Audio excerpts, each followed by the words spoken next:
Juntos mais uma vez para o nosso estudo em grupo. Estamos lendo Nos Domínios da Mediunidade, o 8º livro da coleção A Vida no Mundo Espiritual. Vamos lá, hoje é o capítulo 11, Desdobramento em Serviço.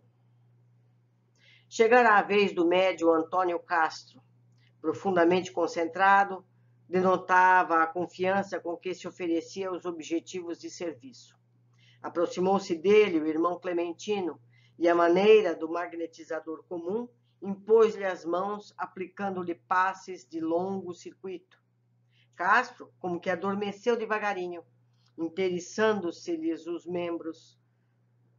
Do tórax emanava com abundância um vapor esbranquiçado, que, em se acumulando à feição de uma nuvem, depressa se transformou à esquerda do corpo denso numa duplicata do médium, em tamanho ligeiramente maior. Nosso amigo, como se revelava mais desenvolvido, apresentando todas as particularidades de sua forma física, apreciavelmente dilatadas. Desejei ensaiar algumas indagações, contudo, a dignidade do serviço impunha-me silêncio. O diretor espiritual da casa submetia o medianeiro a delicada intervenção magnética que não seria lícito perturbar ou interromper. O médium, assim desligado do veículo carnal, afastou-se 2 passos, deixando ver o cordão vaporoso que o prendia ao campo somático. Enquanto o equipamento fisiológico descansava, imóvel, Castro, tateante e assombrado, surgia junto de nós, numa cópia estranha de si mesmo, porquanto, além de maior em sua configuração exterior, apresentava-se azulada à direita e alaranjada à esquerda. Tentou movimentar-se, contudo, parecia sentir-se pesado e inquieto. Clementino renovou as operações magnéticas e Castro, desdobrado, recuou, como se justapondo novamente ao corpo físico. Verifiquei então que desse contato resultou singular diferença. O corpo carnal engolira instintivamente certas faixas de força e imprimiam manifesta irregularidade ao perispírito, absorvendo-as de maneira incompreensível para mim. Desde esse instante, o companheiro fora do vaso de matéria densa guardou o porte que lhe era característico. Era agora bem ele mesmo, sem qualquer deformidade, leve, ágil, embora prosseguisse encadeado ao envoltório físico pelo laço aeriforme que parecia mais adelgaçado e mais luminoso à medida que Castro, o espírito, se movimentava em nosso meio. Esse é o cordão de prata que liga encarnado ao seu perispírito. Enquanto Clementino o encorajava com palavras amigas, o nosso orientador, certamente, acilanando-nos a curiosidade, deu-se pressa em esclarecer. Com o auxílio do supervisor, o médium foi convenientemente exteriorizado. A princípio, seu perispírito, ou corpo astral, estava revestido com os eflúvios vitais que asseguram o equilíbrio entre a alma e o corpo de carne, conhecido aqueles em seu conjunto como sendo o duplo etérico, formado por emanações neuropsíquicas que pertencem ao corpo fisiológico e que, por isso mesmo, não consegue maior afastamento da organização terrestre, destinando-se à desintegração tanto quanto ocorre ao instrumento carnal por ocasião da morte renovadora. Bom, eu vou explicar isso lá no fundo. Vamos seguir. Para melhor ajustar-se ao novo ambiente, Castro devolveu essas energias ao corpo inerme, garantindo assim o calor indispensável à colmeia celular e desembaraçando-se tanto quanto possível para entrar no serviço que o aguarda. Certo? Ele vai perispírito, deixou o corpo etérico no corpo físico. São coisas distintas. Ah, disse Hilário com expressão admirativa. Aqui vemos, desse modo, a exteriorização da sensibilidade. Sim, se algum pesquisador humano ferisse o espaço em que se situa a organização perispirítica do nosso amigo, registraria ele, de imediato, a dor do golpe que se lhe desfechasse, queixando-se disso, através da língua física, porque, não obstante, liberto do vaso somático, prossegue em comunhão com ele por intermédio do laço fluídico, do cordão de prata. Observei atentamente o médium projetado ao nosso círculo de trabalho. Não envergara o costume azul e cinza de que se vestia no recinto, mas sim um roupão esbranquiçado e inteiriço que descia dos ombros até o solo. Quer dizer, ele não estava com a roupa que ele estava no corpo físico. Ele tinha uma roupa própria do perispírito dele, ocultando-lhe os pés, dentro do qual se movia deslizante. Aulus registrou minhas anotações íntimas e esclareceu. Nosso irmão, com a ajuda de Clementino, está usando as forças ectoplasmáticas, que lhe são próprias, acrescidas com os recursos de cooperação do ambiente em que nos achamos. Semelhantes energias transudam de nossa alma conforme a densidade específica de nossa própria organização, variando desde a sublime fluidez da irradiação luminescente até a substância pastosa com que se operam nas crisálidas os variados fenômenos de metamorfose. Depois de fitar o médium hesitante, alguns momentos prosseguiu. Castro é ainda um iniciante no serviço. À medida que intersora experiência, manejará possibilidades mentais avançadas, assumindo os aspectos que deseje, considerando que o perispírito é constituído de elementos maleáveis, obedecendo ao comando do pensamento, seja nascido da nossa própria imaginação ou da imaginação de inteligências mais vigorosas que a nossa, mormente quando a nossa vontade se rende, irrefletida, à dominação de espíritos tirânicos ou viciosos, encastelados na sombra. Nós vamos rever todo esse grifado em amarelo lá no fim. Nosso amigo, então, se pudesse, comentou Hilário curioso, mas cortando-lhe a frase, o assistente completou ajuntando. Se pudesse pensar com firmeza, fora do campo físico, se já tivesse conquistado uma boa posição de autogoverno, com facilidade imprimiria sobre as forças plásticas de que o reveste a imagem que preferisse. Então, quando vemos alguém com esta ou aquela aparência, isso não quer dizer que ele seja daquela forma. Ele pode ter manipulado a sua forma desta ou daquela forma, ou se mantido como ele mesmo é.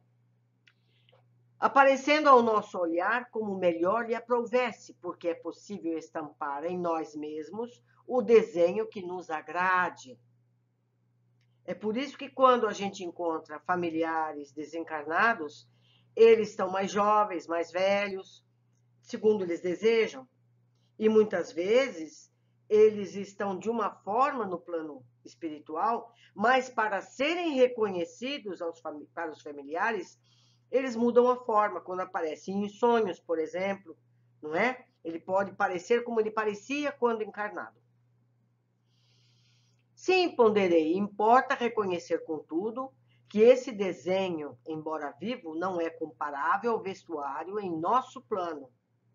Aulus percebeu que minhas indagações incluíam sempre o imperativo de maior esclarecimento para Hilário, ainda neófito em nosso campo de ação.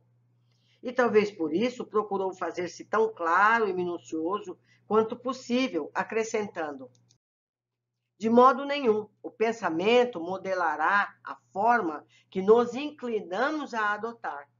No entanto, os apetrechos de nossa apresentação na esfera diferente de vida a que fomos trazidos, segundo vocês já conhecem, variarão em seus tipos diversos, Lembremos-nos, para exemplificar, de um homem terrestre tatuado. Terá ele escolhido um desenho através do qual a sua forma, por algum tempo, se faz mais facilmente identificável, mas envergará a vestimenta que mais lhe atenda ao bom gosto, conforme as usanças do quadro social a que se ajusta. E sorrindo acentuou: pela concentração mental, qualquer espírito, se evidenciará na expressão que deseje.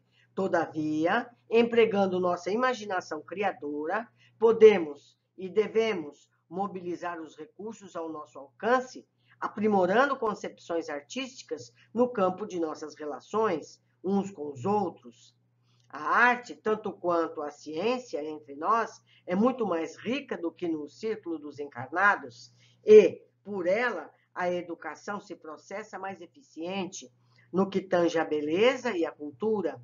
Assim como não podemos conceber uma sociedade terrestre digna e empobrecida, tão somente composta por homens e mulheres em nudismo absoluto, embora com maravilhosos primores de tatuagem.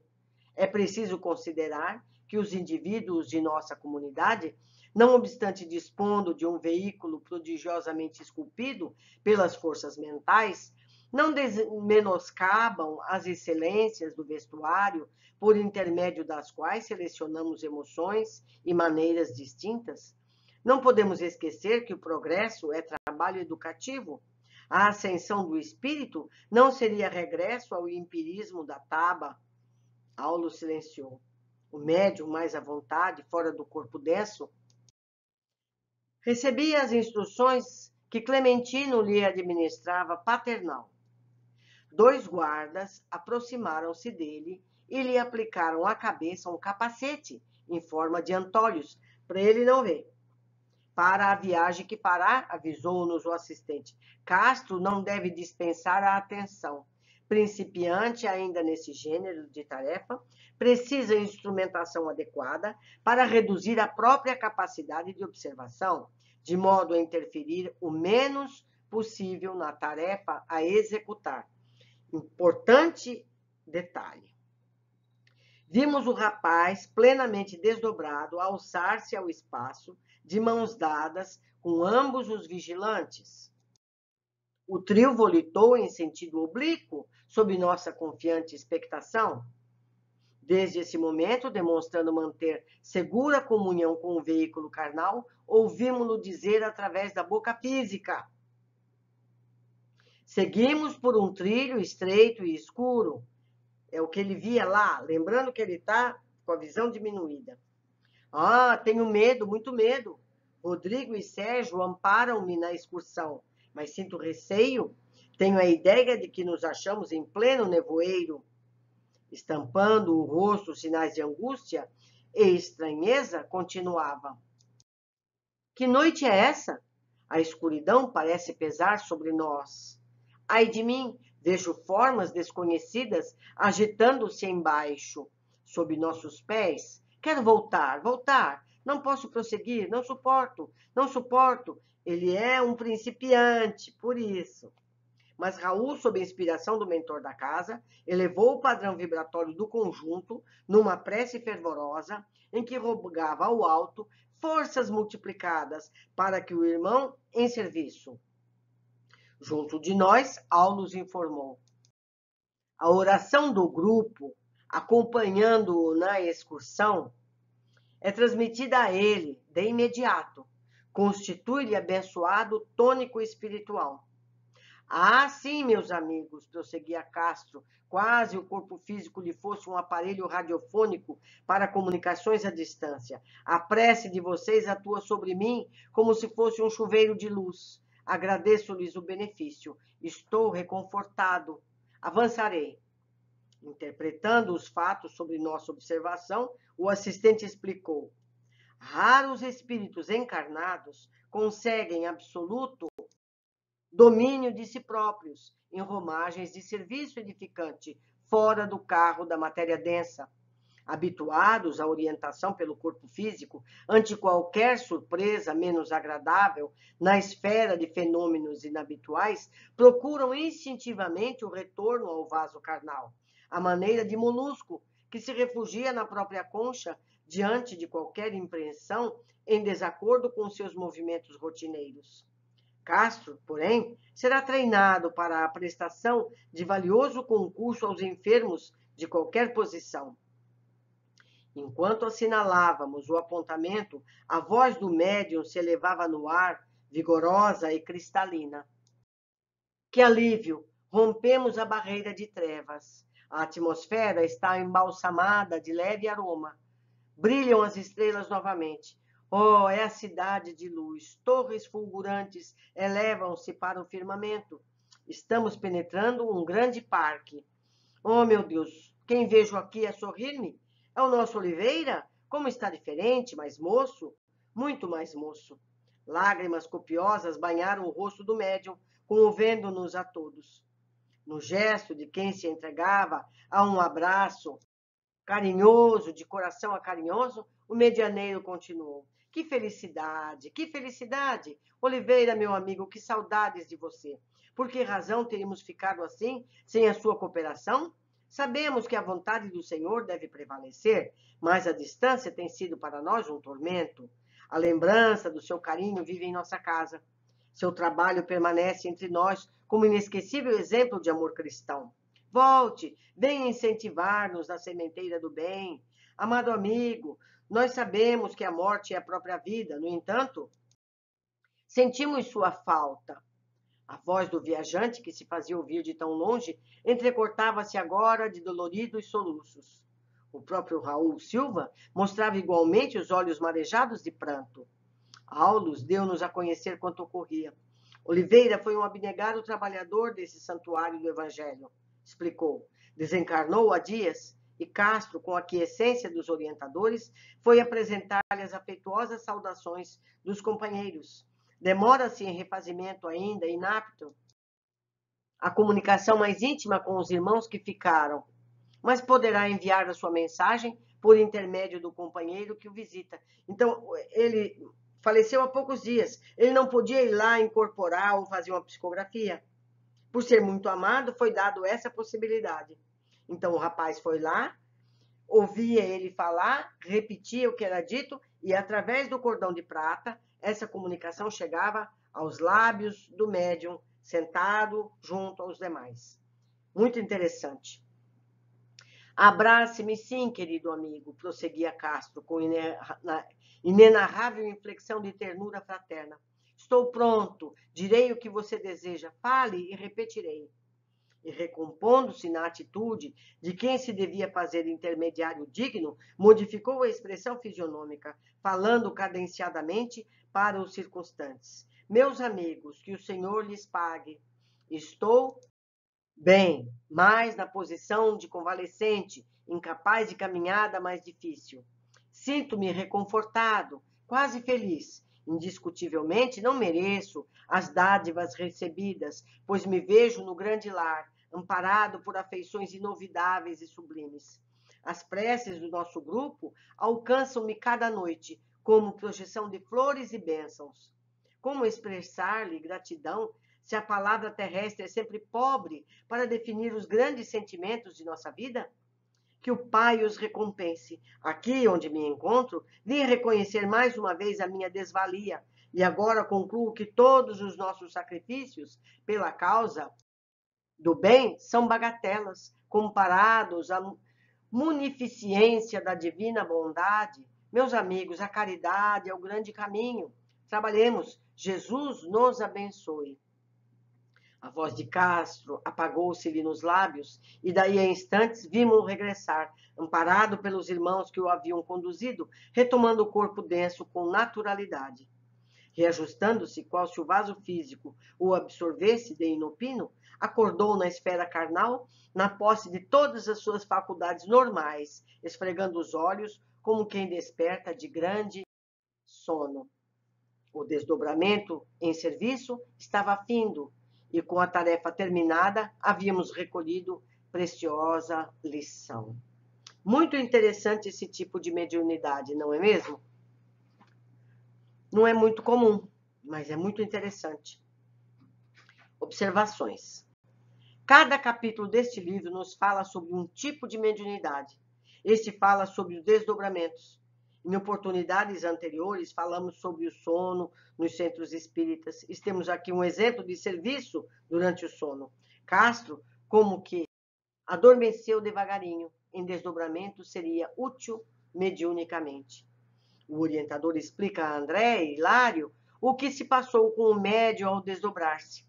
A princípio, seu perispírito, ou corpo astral, estava revestido com os eflúvios vitais, que asseguravam o equilíbrio entre a alma e o corpo de carne, conhecidos aqueles em seu conjunto como sendo o duplo etérico, formado por emanações neuropsíquicas que pertencem ao campo fisiológico e que, por isso, mesmo não conseguem maior afastamento do organismo terrestre, destinando-se à desintegração, tanto quanto ocorre ao instrumento carnal por ocasião da morte.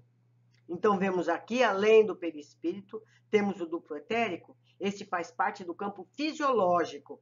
É como uma ligação entre o perispírito e o corpo que se desfaz com o desencarne. Em vários capítulos anteriores de outros livros, nós vimos que depois que a pessoa desencarna, toda essa matéria é recolhida e dispersa para que não chegue ao local do depósito desse corpo já falecido, sirva para aqueles que estão ali vampirizando. Então, isso é um fluido de vida que deve ser deixado desbaratado depois do desencarne. Seguindo, é interessante, então, o corpo desdobrado tem sensações. Como foi dito, aqui vemos, desse modo, a exteriorização da sensibilidade. Sim, se um pesquisador humano ferisse o espaço em que se situa o organismo, a organização perispirítica do nosso amigo, registraria ele, de imediato, a dor do golpe que se lhe desfechasse, queixando-se disso através da língua física, lá no corpo físico, porque, não obstante liberto do vaso somático, prossegue em comunhão com ele, por intermédio do laço fluídico de ligação, o cordão de prata. Detalhando a informação, o corpo sensível, que foi desdobrado, transmite as sensações que tenha para o corpo físico, que se manifesta conforme for esse impacto, ou a palavra, como ele disse. A razão dessa modalidade mediúnica é a comunicação entre o corpo sensível à distância com o corpo físico durante o trabalho a ser executado. Ouvimos-lo dizer através da boca física. Ele vai narrar tudo que vir, certo? Continuando. O corpo sensível desdobrado não precisa necessariamente usar a mesma roupa que está vestindo o corpo físico. Ele, no caso, usava um roupão esbranquiçado, inteiriço, que descia dos ombros até o solo. Seguindo, se referindo à aparência, nos diz o instrutor sobre a forma do corpo sensível exteriorizado quando o médium for mais experiente. Manejará possibilidades mentais avançadas, assumindo os aspectos que deseje, considerando que o perispírito é constituído de elementos maleáveis, obedecendo ao comando do pensamento, seja nascido de nossa própria imaginação ou da imaginação de inteligências mais vigorosas que a nossa. Outros espíritos podem modificar o nosso perispírito, naturalmente, dependendo de onde estamos e com quem estamos, não é? Mormente, quando a nossa vontade se rende e refletida à dominação de espíritos tirânicos ou viciosos, encastelados na sombra, como nós vimos no Libertação, não é? Que aqueles espíritos juízes acusavam, faziam descrições e aquele espírito se formava em formatos, muitas vezes, de animais ou formas horrendas. Ou seja, quando um médium vidente vê um corpo espiritual, estará vendo o que esse espírito deseja que ele veja, não necessariamente a forma que ele tenha na verdade. Então, dizer que viu determinado espírito conhecido dele ou de muitos pode ser um engano eventual. Vale lembrar que espíritos das sombras são capazes também dessas metamorfoses. Muito cuidado nas afirmativas fizerem desses médiuns. Mais importante que as aparências são os conteúdos das mensagens. Espíritos mais elevados não entram em detalhes, não citam defeitos, não acusam, não fazem exigências e outras afirmativas inadequadas. Então, é através do discurso que nós vamos descobrir se esse espírito é do bem ou é ignorante. Eles podem até, por serem muitas vezes inteligentes, começar com palavras elevadas, mas deixam escapar este ou aquele detalhe que um espírito iluminado não falaria. Eles não citam defeitos, não acusam, não pedem. Ah, eu quero que façam um centro espírita aqui ou ali, ou uma igreja aqui ou ali. Não fazem isso. Espírito elevado não pede nada desse tipo, principalmente coisas materiais. Eles não fazem isso, certo? Então, são pequenos detalhes que podem nos ajudar a identificar. Seguindo, antes do médium em desdobramento sair da área protegida do centro, foi dito, 2 guardas aproximaram-se dele e lhe aplicaram à cabeça um capacete em forma de antolhos. Para a viagem que fará, Castro não deve dispensar a atenção. Incipiente ainda nesse gênero de tarefa, precisa instrumentalização adequada para reduzir a própria capacidade de observação, de modo a interferir o menos possível na tarefa a executar. Para alguém encarnado, apreciar tudo de estranho ou maravilhoso no plano sutil pode ser mesmo grande distração dos objetivos. Nós vimos que ele ficou com medo, mesmo vendo pouco. Ele teve medo, quase voltou. Não é verdade? 7. O médium ainda inexperiente se apavora com os cenários e deseja voltar. O orientador, no centro, pede que orem por ele. A oração do grupo, acompanhando-o na excursão e transmitida a ele, de imediato constitui abençoado tônico espiritual. Ah, sim, meus amigos, prosseguia Castro, qual se o corpo físico lhe fosse um aparelho radiofônico para comunicações à distância. A prece de vocês atua sobre mim como se fosse um chuveiro de luz. Agradeço-lhes o benefício. Estou reconfortado. Avançarei. Vemos aqui a velocidade instantânea da prece e a ação efetiva do objetivo da prece. Velocidade e eficiência. A tarefa constitui em buscar notícias de um amigo do grupo encarnado, que fala desencarnado há pouco tempo, sem condições ainda de vir pessoalmente comunicar-se, além de oportunidade de treinamento do médium, certamente. E eu me faço lembrar em que muitas atividades espirituais de atendimento, eles precisam de uma pessoa encarnada em desdobramento. Porque muitas atividades, o plano espiritual precisa da matéria,